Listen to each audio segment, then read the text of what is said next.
आधार पर फिर से खड़ा करना चाहता हूं, उस काम में लगा हूं। इसी तरह से शिक्षा व्यवस्था को स्वदेशी बनाना चाहते हैं।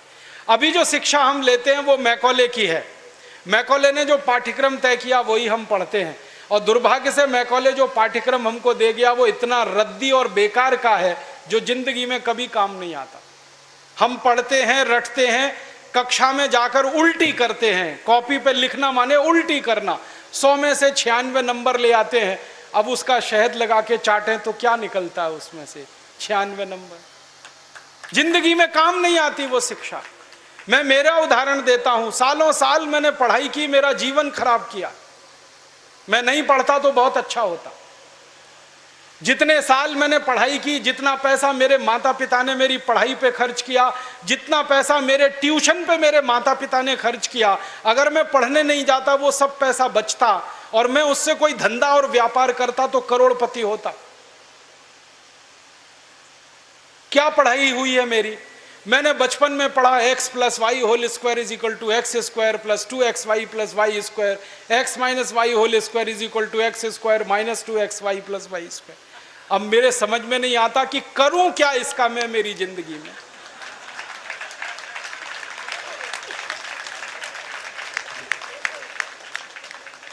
मेरे गणित के प्रोफेसर ने मुझको पढ़ाया, मैंने रटा, रट रट के दिमाग खराब किया, घंटों घंटों बर्बाद किए, किलो किलो कागज मैंने लिख लिख के खराब किए, और वो मेरी जिंदगी में आज तक काम नहीं आया। x + y होल स्क्वायर क्या करूं मुझे मालूम ही नहीं। मेरे गणित के प्रोफेसर को एक दिन मैंने कहा कि आपने मुझे ये क्यों पढ़ाया x + y होल स्क्वायर, मेरी जिंदगी में तो काम नहीं आया। तो मेरे गणित के प्रोफेसर कहते हैं, यार काम तो मेरे भी नहीं आया, मुझको किसी ने पढ़ाया, मैंने तुमको पढ़ाया। ये भेड़िया धसान क्यों चला रहे हो इस देश में? जो काम नहीं आता वो क्यों पढ़ा रहे हो इस देश के बच्चों? बचपन में मुझे पढ़ाया गया अमेरिका का पहला राष्ट्रपति कौन, क्या करूं इसका? मान लीजिए मुझे मालूम है अमेरिका का पहला राष्ट्रपति जॉर्ज वॉशिंगटन, करूं क्या? मालूम है मुझे, क्या करूं इसका? मैं सब्जी खरीदने जाता हूं बाजार में, सब्जी वाले को कहता हूं देखो मुझको मालूम है अमेरिका का पहला राष्ट्रपति जॉर्ज वॉशिंगटन था, वो सब्जी देगा क्या मुझे? फालतू में रटा रटा के मेरा दिमाग खराब कर दिया। अमेरिका का पहला राष्ट्रपति कौन? और मुझे इतना दुख होता है, तकलीफ होती है कि कोई मुझे ये पूछना शुरू करे कि तुम्हारे परिवार का पहला राष्ट्रपति कौन? मुझे नहीं मालूम।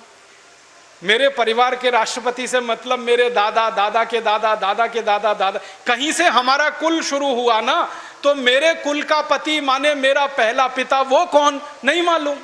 और अमेरिका का पहला राष्ट्रपति मालूम है। और मुझे तो इतना दुख होता है कि अमेरिका का पहला ही राष्ट्रपति नहीं मालूम, 250 राष्ट्रपति मालूम है मुझे उनके, और मेरे कुल के 2.5 आदमी के नाम नहीं मालूम मुझे।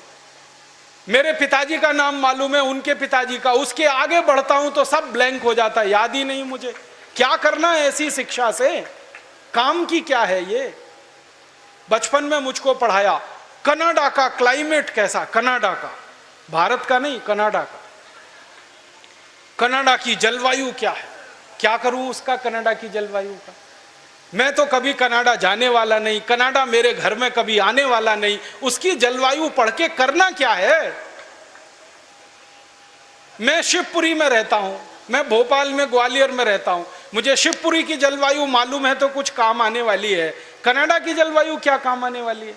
कभी जिंदगी में मौका मिला कनाडा जाने का, जिसका कोई दूर दूर तक संभावना नहीं है, तब जाके वो बात कभी काम आएगी। उसके लिए रट रट के, पढ़ पढ़ के दिमाग खराब कर दिया घंटों घंटों। ऐसा फालतू इतिहास पढ़ाया। अकबर बड़ा महान था, होगा, मैं क्या करूं? अकबर महान था, ठीक है, मैं क्या करूं उसका? मेरी जिंदगी में उससे क्या फायदा होने वाला है अकबर की महानता से? मतलब मैं कहना यह चाहता हूं कि जो ज्ञान हम ले रहे हैं हमारी शिक्षा में, वो जिंदगी में कभी काम नहीं आता। आप ईमानदारी से अपने बारे में एक दिन ये करना, मेरी बात है इसलिए नहीं, आपने जो जो पढ़ा है अपनी जिंदगी में याद करो, उसमें से कितना आपके काम आया। शायद आप 100 का नंबर निकालेंगे तो 5 भी काम नहीं आया, 5% भी काम नहीं आया। जो काम नहीं आया पढ़ा क्यों, फिर रटा क्यों उसको? और आप ऐसे सोचो, दूसरा उल्टा सोचो कि हमने जितना पढ़ा वो कितना हमें याद है। याद उतना ही रहेगा जो रोज काम आता है, बाकी कचरे को दिमाग निकाल के ऐसे ही फेंक देता है। जो याद ही नहीं रहे और काम नहीं आए उसको पढ़ना और पढ़ाना क्यों? तो मैंने सोचा कि शिक्षा व्यवस्था बदलना बहुत जरूरी है। हमारे बच्चों के ऊपर इतना बोझा हो गया है, इस बोझे ने बच्चों को खत्म कर दिया। कभी कभी तो मुझे इतना अफसोस होता है, अखबारों में खबर पढ़ता हूँ 12वीं कक्षा का रिजल्ट आया, इतने बच्चों ने आत्महत्या कर ली। क्यों? फेल हो गए। बच्चे थोड़ी फेल हुए हैं, परीक्षा की पद्धति फेल हुई है हमारी, बच्चे फेल नहीं हुए। बच्चों के बारे में तो सारी दुनिया कहती है कि वो तो कच्ची मिट्टी के घड़े के जैसे हैं, जैसा आप शेप दोगे वैसे हो जाएंगे। हमारे बच्चों को हमारे अध्यापक और परीक्षा वाले शेप नहीं दे पाए, इसलिए परीक्षा पद्धति फेल हुई है, बच्चे फेल नहीं हुए। मुझे तो कई बार यह कहने के मन करता है कि बच्चों को फेल करने वाले अध्यापकों को फेल करना चाहिए, क्योंकि उन्होंने पढ़ाया नहीं ठीक से, समझाया नहीं बच्चों को ठीक से।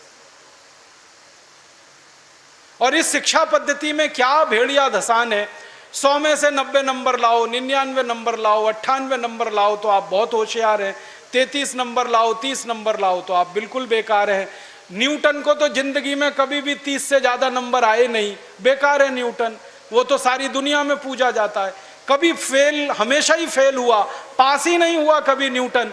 स्कूल वालों ने निकाल दिया उसको कि हर बार फेल हो जाता है, ये पढ़ने लायक नहीं है। जब स्कूल ने निकाल दिया उसको, तब उसका दिमाग खुल गया और उसने गिरते हुए सेब को देख लिया और उसने गुरुत्वाकर्षण का सिद्धांत दे दिया। जो आदमी स्कूल में फेल हो गया था, अब सारी दुनिया उस पर पीएचडी करती है और उसके गुणगान करती है। माने फेल और पास होने से किसी व्यक्ति के जीवन का कोई लेना देना नहीं। आप आइंस्टाइन की अगर कहानी पढ़ोगे तो आइंस्टाइन तो 9 कक्षा के आगे पढ़ नहीं पाया कभी, निकाल दिया स्कूल ने उसको, क्योंकि वो कुछ और सोचता रहता था। स्कूल ने निकाल दिया और निकालने के बाद सारी दुनिया में E = mc² का जो सिद्धांत दे दिया, सारी दुनिया उसका गुणगान करती है और एक ऐसे आदमी को पूछती है जो स्कूल में 9 क्लास के आगे बढ़ा ही नहीं।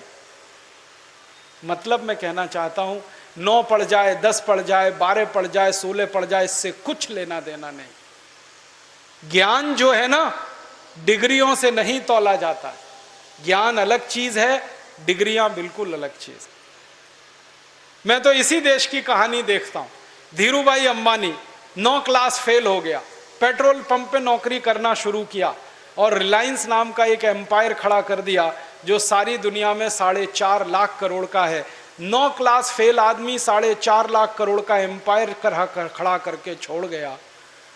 इसका माने ज्ञान का डिग्री से कोई संबंध नहीं है।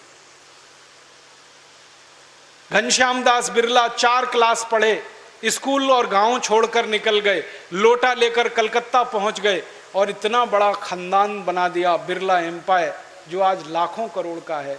4 क्लास पास आदमी ने किया। बिरला जी कहा करते थे कि क्लास पास करना कोई महत्व की बात नहीं है जीवन की तुलना में।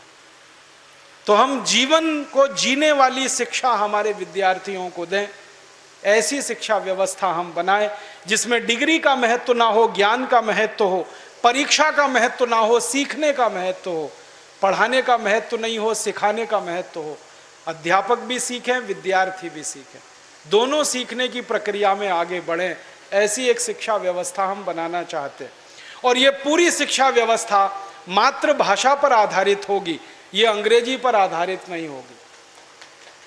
अंग्रेज आए तो अंग्रेजी आई, अंग्रेज गए तो अंग्रेजी चली जानी चाहिए थी। क्यों हमने रख लिया इस अंग्रेजी को? अंग्रेजी में पढ़ाते हैं अपने बच्चों को, मार मार के सिखाते हैं, बच्चे बेचारे अक्सर उसमें फेल हो जाते हैं। हिंदुस्तान के बच्चे गणित में पास होते हैं, भौतिकी में पास होते हैं, रसायन में पास होते हैं, अंग्रेजी में फेल हो जाते हैं। होना ही चाहिए उनको अंग्रेजी में फेल, क्योंकि अंग्रेजी विदेशी भाषा है। मुझे आप एक अंग्रेज बताइए और दिखाइए जो हिंदी में पास हो जाए। तो मैं अंग्रेजी में पास होकर दिखा सकता हूं। जब कोई अंग्रेज हिंदी में पास नहीं हो सकता तो हम भारत के विद्यार्थियों से क्यों अपेक्षा कर रहे हैं कि वो अंग्रेजी में पास हो? और अंग्रेजी भाषा नहीं है पास होने लायक, ये तो भाषा ही रद्दी है। इस भाषा का इतिहास जब मैंने पढ़ा, 5वीं शताब्दी में तो ये भाषा आई, माने मुश्किल से 1500 साल पुरानी है। हमारी भाषा तो करोड़ों साल पुरानी है, संस्कृत, हिंदी, मराठी, तमिल, तेलुगु, कन्नड़, मलयालम, ये तो 1500 साल पुरानी है। और दुनिया की सबसे रद्दी भाषा है अंग्रेजी, जिसकी कोई अपनी व्याकरण नहीं है जो शुद्ध हो और ठीक हो। आपको एक उदाहरण देता हूं।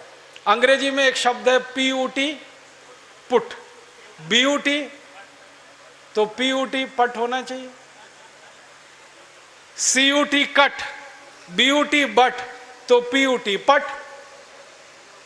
अगर PUT पुट तो CUT कुट, BUT बुट, यही होना चाहिए ना। क्या मूर्ख लोगों की भाषा है, ग्रामर ही नहीं है। और परम मूर्खता की भाषा ये अंग्रेजी। एक शब्द है अंग्रेजी में, उसमें कहते हैं केमिस्ट्री, CHEMISTRY, केमिस्ट्री। तो यहां पे CH जो है ना का हो गया, ठीक है। तो केमिस्ट्री में CH का हो गया, तो चोपड़ा में कोपड़ा होना चाहिए।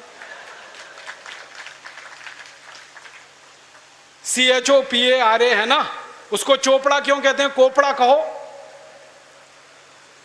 और CHOPARA को चोपड़ा कह रहे हो तो CHEMISTRY को केमिस्ट्री कहो। फिर एक जगह CH का है, एक जगह CH चा है, कुछ समझ में ही नहीं आता क्या इनका हिसाब किताब है। मूर्खों की भाषा है ये अंग्रेजी। और इस भाषा की कितनी बड़ी कमजोरी है। अंग्रेजी में एक शब्द है SUN, माने सन, माने सूरज। अब किसी भी अंग्रेज माई के लाल को मेरी चुनौती है कि इसका दूसरा शब्द अंग्रेजी में से निकाल के लाए। SUN का पर्यायवाची है ही नहीं, लाएंगे कहां से? पूरी अंग्रेजी में सन का पर्यायवाची नहीं है, माने दूसरा शब्द नहीं है जो सूर्य को बता सके। अब हम संस्कृत की बात करें, सूर्य एक शब्द है, दिनकर, दिवाकर, रवि, भास्कर, मार्तंड, 84 शब्द हैं हमारे पास संस्कृत में। अंग्रेजी में एक ही है। एक शब्द है अंग्रेजी में मून, एक ही है, चंद्रमा। और हम संस्कृत में 56 शब्द हैं चंद्रमा के लिए। अंग्रेजी का एक शब्द है वाटर, माने पानी, वो अकेला एक ही है। वो नदी का पानी हो या नाले का, कुएं का हो या तालाब का, सब पानी वाटर है। और यहां भारत में हर पानी के लिए अलग शब्द है।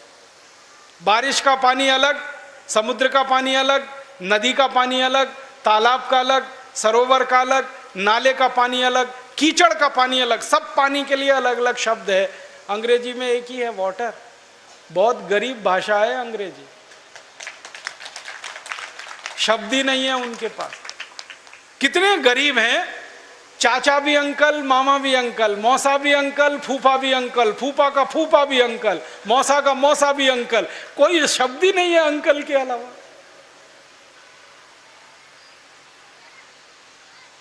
और चाची, मामी, मौसी, सब आंटी, कोई दूसरा ही शब्द नहीं है उनके। हम तो मूर्ख लोग इस अंग्रेजी में फंस गए। अकल नहीं हमारी तो मारी गई है। हमारे देश में जो अंग्रेजी पढ़ गए ना, अकल उन्हीं की मारी गई है। जो नहीं पढ़े वो बहुत होशियार। पता है, मैं कुछ लोगों के घरों में जाता हूं। मैंने जिंदगी में एक नियम बनाया, वो नियम यह है कि होटल में खाना नहीं खाऊंगा, होटल में ठहरूंगा नहीं। तो झक मार के मुझे घरों में ही ठहराना पड़ता है, खाना खिलाना पड़ता है, क्योंकि मैं खाता नहीं, होटल में ठहरता नहीं। तो हर बार नए नए घरों में जाता हूँ खाना खाने, रहने के लिए। तो अंग्रेजी पढ़े लिखे लोगों के घर में भी जाता हूँ, तो वो कैसे मूर्ख दिखाई देते हैं मुझे उसका उदाहरण बताता हूँ। वो ना तो अंग्रेज है ना तो हिंदुस्तानी है, खिचड़ी है बीच की। और वो खिचड़ी कैसी है, किसी के घर में गया तो पिताजी का नाम घर में राम दयाल, माताजी का नाम गायत्री देवी, बेटे का नाम टिंकू। अब मैं यही पूछता हूं, कि रामदयाल और गायत्री देवी का टिंकू कहां से आ गया।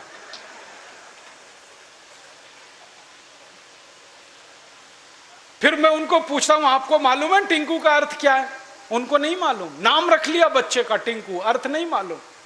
ऐसे मूर्ख लोग, अर्थ मालूम नहीं, नाम रख लिया टिंकू टिंकू टिंकू। फिर डिक्शनरी खोल के दिखाता हूं उनको। अंग्रेजों की सबसे पुरानी डिक्शनरी है वेबस्टर डिक्शनरी। उसमें टिंकू का अर्थ है आवारा लड़का।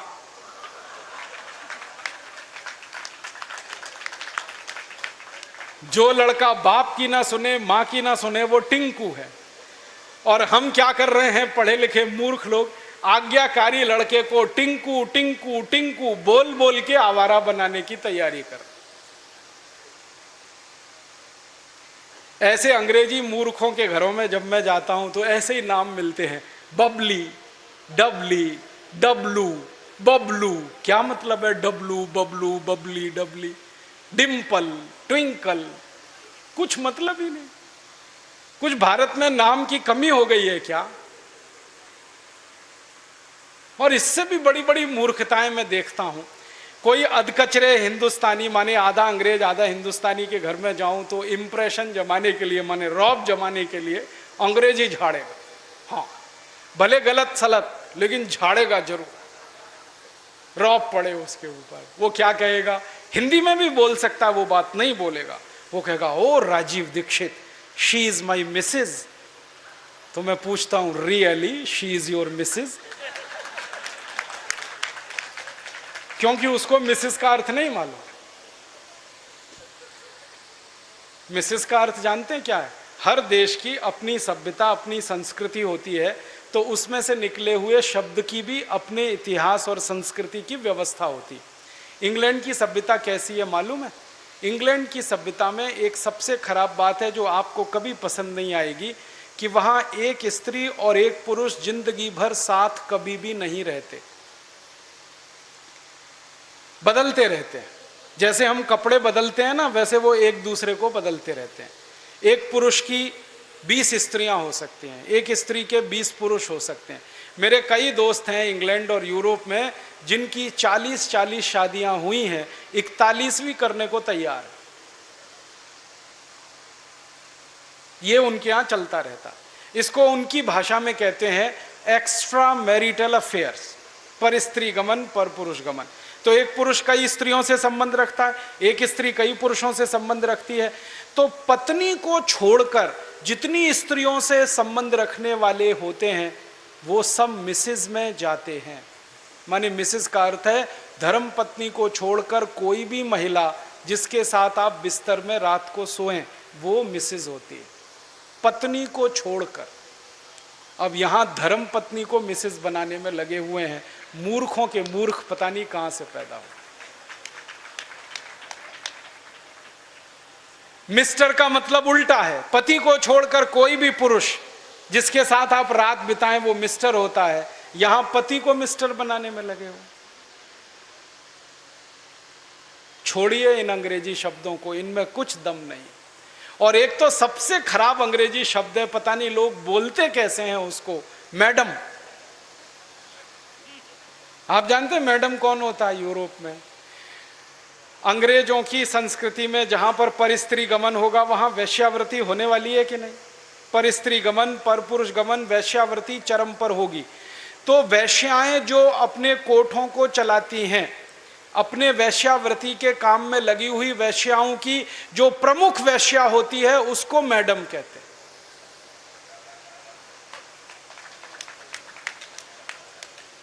और यहां हिंदुस्तान में अपनी बहनों को मैडम कह देते हैं। ऐसे मूर्ख लोग मैंने इस देश में देखे हैं।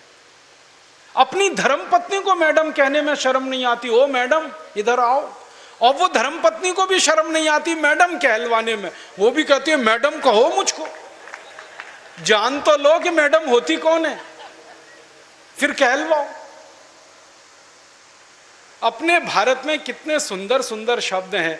श्रीमती, श्री माने लक्ष्मी, मति माने बुद्धि, बुद्धि माने सरस्वती लक्ष्मी। तो जहां सरस्वती लक्ष्मी एक साथ निवास करे वो श्रीमती, उसको हमने मिसेस बना दिया।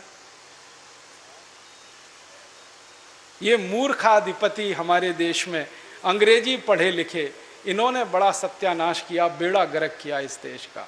इस अंग्रेजी भाषा ने किया, फिर इन्होंने और ज़्यादा किया। मेरा आपसे हाथ जोड़कर निवेदन है, इस अंग्रेजी भाषा में मत फंसिए, कुछ इसमें रखा नहीं है, दम नहीं है। कभी कभी तो मैं लोगों के घरों में जाता हूँ, इतना गुस्सा आता है मुझे। कभी कभी अंग्रेजी पढ़े लिखे लोगों के घर में जाता हूँ तो छोटे छोटे बच्चे होते हैं ना, उनको उनके माता पिता कहते हैं, देख बेटा अंकल आए हैं, जरा पोएम तो सुना। मैं कहता हूँ भाई मैं अंकल नहीं हूँ, मुझे या तो मामा बना लो या चाचा बना लो, दोनों में ही आपका फायदा है, मेरा भी फायदा है। मामा बनो तो भी फायदा, चाचा बनो तो भी फायदा, अंकल में तो कुछ रखा नहीं है। फिर उनके माता पिता को कहता हूँ, ये आप इनको पोएम क्यों सुनवाते हैं, कविता सुनवाओ ना। तो उनको पोएम और कविता का अर्थ ही पता नहीं है, पोएम अलग है, कविता अलग है। अब वो बच्चे चालू हो जाते हैं टेप रिकॉर्डर की तरह से और पोएम सुनाते हैं मुझको, rain rain go away come again another day little baby wants to play. अब मैं बच्चे को पूछता हूं, तुमको मालूम है इसका अर्थ क्या है? नहीं मालूम। किसने सिखाया? मम्मा ने सिखाया। मम्मा को पूछा, आपको अर्थ मालूम है रेन रेन गो अवे? नहीं मालूम। किसने बताया? टीचर ने बताया। टीचर को पूछो, उनको भी अर्थ नहीं मालूम। तो रटाया क्यों फिर बच्चे को? अर्थ ही नहीं पता। फिर बच्चों को मैं बताता हूं, देखो इसका अर्थ ये है, बारिश बारिश तुम चली जाओ, मत आओ क्योंकि मुझे खेलना है। माने छोटे बच्चे को खेलना है, इसलिए वो बारिश को कह रहा है, बारिश बारिश तुम चली जाओ, यहां मत आओ क्योंकि मुझे खेलना है। अब ये बच्चे कविता गा रहे हैं, बारिश बारिश तुम चली जाओ, यहां मत आओ, मुझे खेलना है, और ये ईश्वर से प्रार्थना के रूप में कविता है। करोड़ों बच्चों ने ये कविता गाई और ईश्वर ने सुन ली तो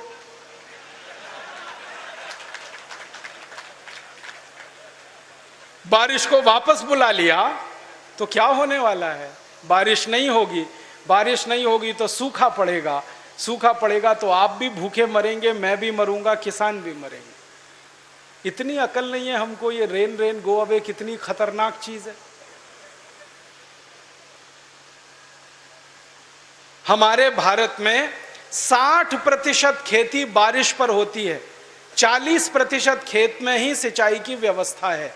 जब 60% खेती बारिश पर हो तो बारिश ज्यादा होनी चाहिए इस देश में। ऐसी कविताएं हम बच्चों को क्यों नहीं सिखाते?